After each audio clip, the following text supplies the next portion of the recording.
Bonjour à toute personne qui regarderait cette vidéo, bonjour YouTube, j'espère que vous avez la forme, hein, le trio terrible, Arnie Cunningham, Leigh Cabot et Dennis Guilder, voilà, trio réuni d'une certaine façon par ces deux fameuses voitures que j'ai réalisées en modèle réduit, comme vous pouvez le voir sur cette image. J'espère que vous allez bien, que vous avez la forme olympique. J'ai donc intitulé cette vidéo partie 6, alors qu'en fait la voiture elle est terminée, mais la vidéo qui s'intitulera Finish sera une vidéo sur laquelle je ne parlerai pas et qui sera agrémentée d'une vidéo dans laquelle je ferai un mix d'images de la voiture avant d'être montée et peinte, avec des images de la voiture montée et peinte. Je trouve ça très amusant. Donc voilà les amis, le Dodge Charger 1968 de chez Revell est donc bel et bien terminé. Voilà. Alors, c'est donc une voiture que je trouve très sympa. Je suis très heureux du résultat final. Ça me permettra de faire un petit diorama marrant basé sur le film. Alors, quoi raconter de spécial pour faire un petit compte rendu de tout ce qui s'est passé, de ce que j'ai utilisé, de ce que je conseille, etc. etc. Prenons par exemple l'exemple. Alors oui, donc comme je l'ai dit en début de vidéo, il y aura des vues plus détaillées de la voiture sur la vidéo qui s'intitulera Finish. Ici c'est une vidéo commentée dans laquelle je vais expliquer certaines choses. Donc, j'en ai déjà parlé dans d'autres vidéos.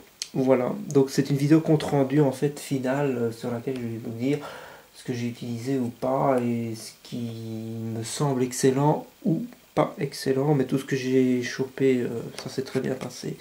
Donc voilà, la colle Zap, c'est de la cyanoacrylate. Je l'ai utilisé pour coller les pare-brises et les pièces rapportées comme le rétroviseur qui se trouve ici ou les poignées de porte. Alors pour l'appliquer, qu'est-ce que je fais? J'en mets un petit peu, donc je prends le tube de colle, j'en mets un petit peu sur un déchet de plastique comme ceci et je viens chercher avec un cure-dent et je mets là où je veux en mettre. Une fois que j'ai posé la colle, je l'aplatis, je l'enlève le surplus et puis seulement je viens mettre la pièce, parce que si on ne l'aplatit pas, qu'est-ce qui va se passer? Vous mettez la pièce, vous l'écrasez pour qu'elle colle et ça va déborder, mais c'est de la colle cyanoacrylate, donc ça va être une galère, ça va crader tout le bordel, ça va être une catastrophe. Donc il faut vraiment y aller mollo. Mais si vous faites bien les choses, une micro goutte de colle, franchement ça, je viens de le mettre là, tac, ça tient nickel. Je le pose, il colle.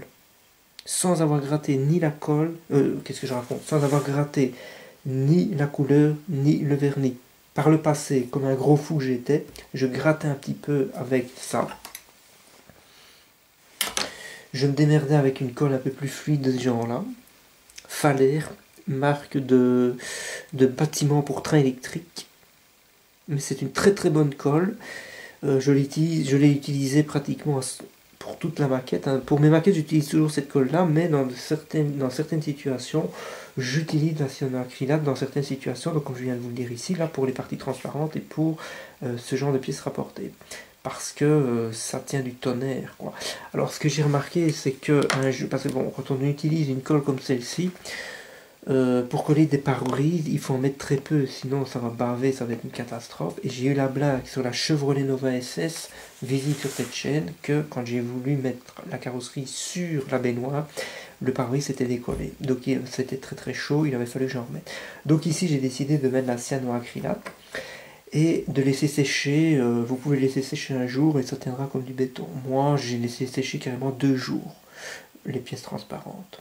Alors quand vous collez ça avec cette colle cyanoacrylate, vous aplatissez la colle pour ne pas que ça déborde, ça je viens de l'expliquer, mais vous allez quand même avoir un petit effet de vapeur sur la partie transparente. À ce moment-là, qu'est-ce que vous faites pour l'enlever? C'est très simple.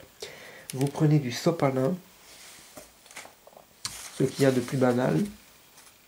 Vous mettez du... Je ne déconne pas, c'est très sérieux. Vous mettez du dentifrice sur la partie transparente du côté qui a été vaporisé par la cyanoacrylate, vous frottez avec le sopalin le dentifrice sur la partie transparente, puis vous venez avec un deuxième sopalin humidifié à l'eau tiède et je peux vous assurer que vous retrouvez la transparence. Donc c'est magnifique et en plus ça tient comme du roc. C'est pas beau la vie? Bon, alors, donc voilà, c'était donc pour vous dire que moi j'ai acheté, à la base je voulais acheter la Cyano 21 qu'on voit sur beaucoup de chaînes YouTube. Le problème c'est que sur mon site favori de commande en ligne, il n'y en avait plus, donc j'avais commandé la ZAP. C'est donc juste pour vous dire que la ZAP, testée et approuvée. Franchement c'est nickel. Si vous ne trouvez plus la Cyano 21, vous pouvez prendre la ZAP. C'est magnifique, c'est merveilleux. Donc voilà, pas de souci à ce niveau-là. Donc, je n'ai pas mis de chrome autour ici, comme c'était préconisé par le manuel d'utilisation, pour une simple et bonne raison, c'est que dans le film Christine, la Dodge chargeur de Dennis Guider n'a pas les chromes ici. Alors, est-ce que tous les chargeurs avaient du chrome à l'usine ou est-ce que ça faisait partie d'un pack optionnel? Je n'en sais rien.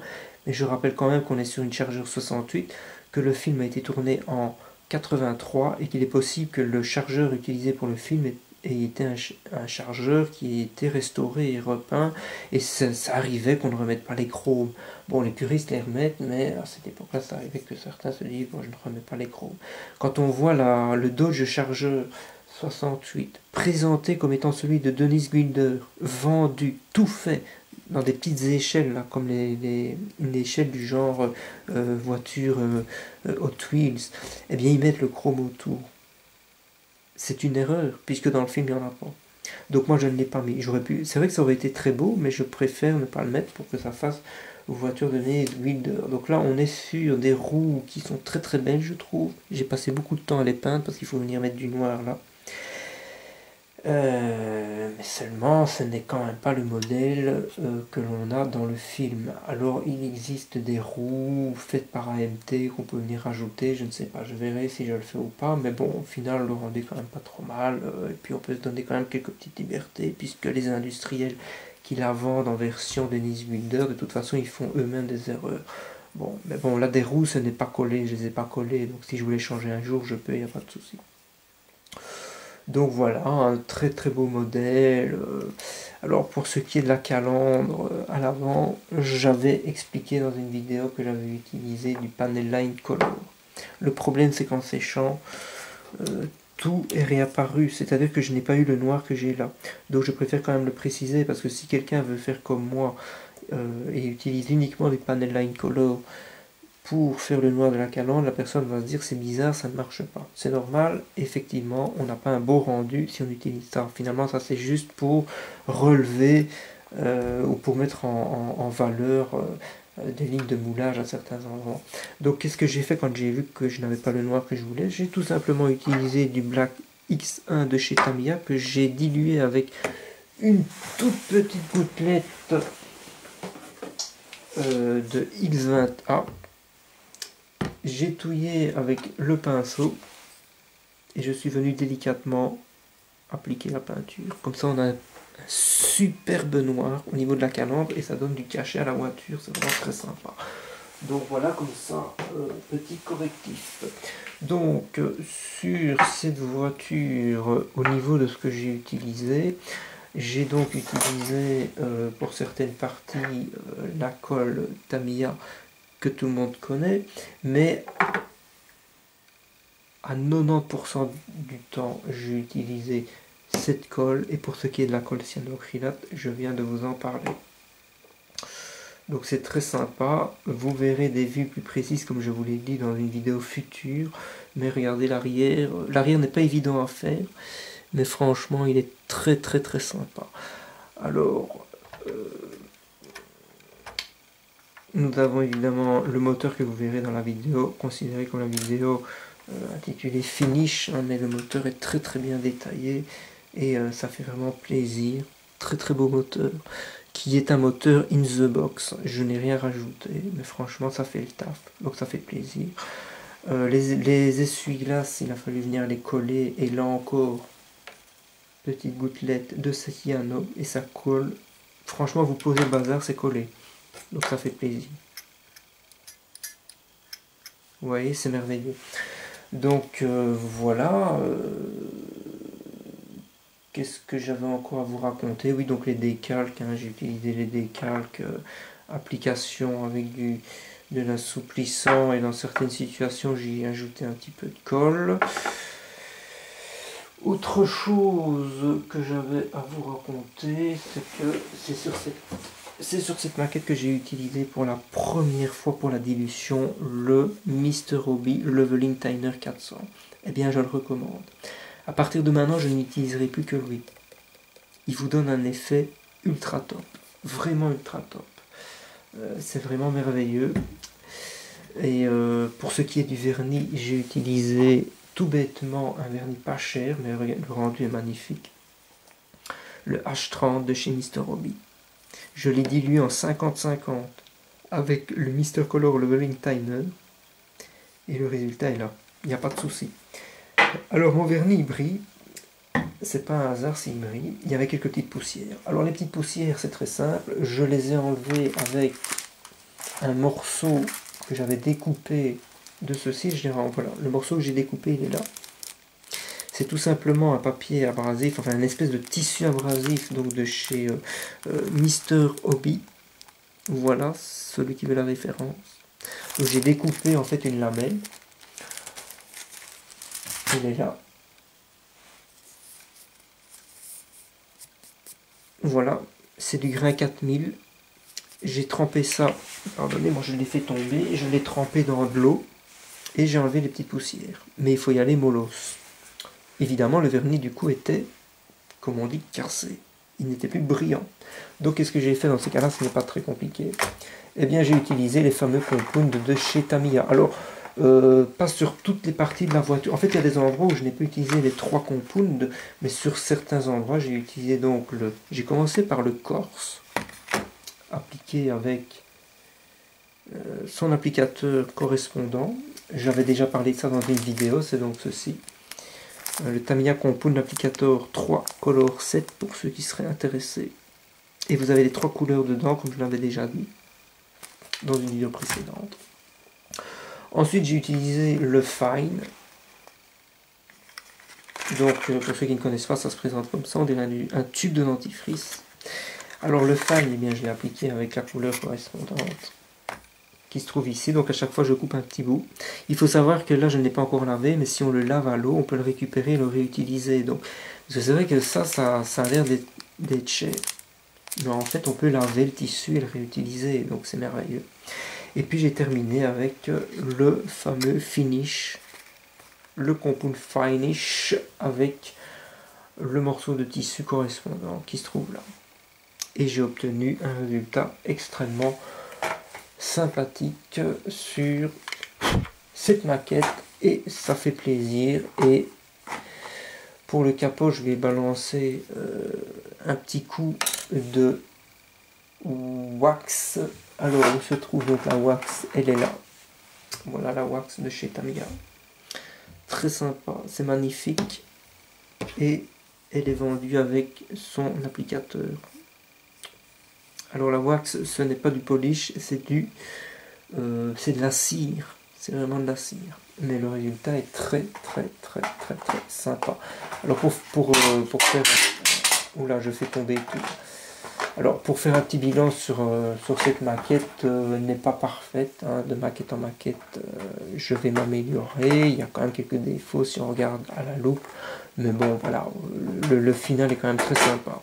Alors autre conclusion que j'ai envie de tirer, je pense vraiment que je vais arrêter avec le BMF. Le BMF c'est très sympa, mais je trouve que le rendu que l'on a avec... attendez, ça arrive, avec ça. Pour moi, ça ne justifie plus l'achat du BMF. Le BMF, ça prend beaucoup de temps à placer. Il y a des risques de dérapage et de rayures dans le vernis. Et ça correspond plus à la réalité d'utiliser une couleur. Alors, j'avais fait une petite critique qui n'en était pas une. Hein, j'avais dit dans une vidéo précédente, ça n'a pas l'éclat du BMF. Et je me souviens que quelqu'un m'avait même mis en commentaire qu'il existait un pack pour chromer chez Gravity Color. C'est vrai, mais chez Gravity Color ça coûte très cher et j'ai envie de faire un petit mea culpa avec ce produit qui est en fait excellent. En fait, avec ce produit-là, on obtient un résultat similaire au BMF, c'est juste qu'il faut mettre une couche, attendre que ça sèche, en remettre une deuxième, attendre que ça sèche, et encore en remettre. Et là, vous allez avoir un éclat extraordinaire. Mais regardez tout ce qui reste dans la bouteille, je n'ai même pas utilisé un quart. Et ça coûte rien par rapport à un pack de chez Gravity Color. Donc si j'ai le temps, j'essaierai peut-être de faire une vidéo démonstration de ce produit parce que c'est très intéressant. C'est vraiment très intéressant. Il est très facile à trouver. Ça coûte beaucoup moins cher que du Gravity Color et le résultat est là, c'est juste qu'il faut mettre plusieurs couches. Donc je trouve que c'est mieux. Alors évidemment pour faire des délimitations comme on a ici, si on applique ça, il va falloir utiliser des bandes cache. Mais si on utilise les bonnes bandes cache, et ça faudrait d'ailleurs que j'en commande. Si on utilise les bonnes bandes cache, je pense qu'au final le rendu sera tout aussi top. Et il y aura moins de soucis que l'on a parfois avec le BMF. Et au final, je crois que ça revient moins cher avec un résultat qui est à mon avis meilleur. Donc le BMF, je ne dis pas que je vais le laisser tomber complètement, mais sur la prochaine maquette, je pense que je vais utiliser ce genre de couleur après avoir utilisé du cache pour faire des contours en chrome. Donc voilà. Sur ce que j'avais encore envie de raconter, il y a le fait que j'ai tout fait sur cette maquette avec le même aérographe. Donc l'aérographe inspiration que vous voyez là, je le répète, c'est le Fengda FE182K. J'ai utilisé cet aérographe pour faire toute la maquette. Regardez là, on dirait qu'il est neuf parce que je l'ai bien nettoyé. Donc je l'ai utilisé pour mettre le primaire sur la voiture, pour mettre la couleur et pour mettre le vernis. Donc c'est juste excellent. Donc pour le primaire de cet aérographe, qui est en fait ce primaire de chaque interactive, le AK758, j'ai nettoyé l'aérographe avec de l'Extreme Thinner and Cleaner, le AK470. Quand j'ai mis la couleur, donc pour la couleur et le vernis, là, j'ai tout bêtement utilisé le fameux et le célèbre que l'on ne présente plus, Airbrush Cleaner de chez Tamiya. À chaque fois que j'utilise un produit de nettoyage spécifique, que ce soit celui-là ou celui-là, je rince l'aérographe à l'eau au final quand même. Et là, comme je vous le dis, il est comme neuf. Donc c'est merveilleux. Testé et approuvé. Donc voilà, le Dodge Charger RT 1968 à l'échelle 1/25e de Dennis Guilder est donc terminé. Viendra très prochainement ou très rapidement à mon avis une vidéo qui sera intitulée Finish et qui sera en musique. Et j'ai deux maquettes en stock et une des deux sera utilisée pour les prochaines vidéos maquettes sur cette chaîne YouTube. Je tiens aussi à préciser que je vais probablement mieux structurer mes vidéos futures de façon à ce que les gens puissent plus vite regarder la vidéo qui les intéresse. Donc sur la prochaine maquette, je pense que je ferai une vidéo carrosserie, une vidéo montage moteur, une vidéo montage de l'intérieur. Comme ça, ce sera beaucoup plus clair et ce sera mieux structuré que ce que j'avais l'habitude ou de ce que j'ai eu l'habitude de faire jusqu'à présent. Donc voilà. Et j'espère que cette petite vidéo concernant ce Dodge Charger 68 vous aura plu. C'est une maquette que je conseille vraiment. Elle est magnifique pour les amateurs de voitures américaines. Pour les débutants, ça risque d'être un peu chaud quand même à certains niveaux. Par exemple, pour ce qui est de l'application du BMF, juste ici, c'est très compliqué parce qu'on n'a aucun point de repère. Là, on a des moulures, donc on peut venir couper au scalpel relativement facilement. Mais pour ce qui est des parties qui se trouvent ici derrière, c'est très complexe parce qu'il n'y a aucun point de repère. Donc voilà. J'espère que cette petite vidéo vous aura plu. Je vous dis à très vite pour la vidéo intitulée Show, Build, Finish Dodge Charger 1968 Mayerville. Sur ce, j'espère que vous serez toujours intéressé par mes productions futures. Je vous souhaite de vous porter à merveille, de continuer la maquette. Vive la maquette, vive les voitures américaines. Ciao, ciao.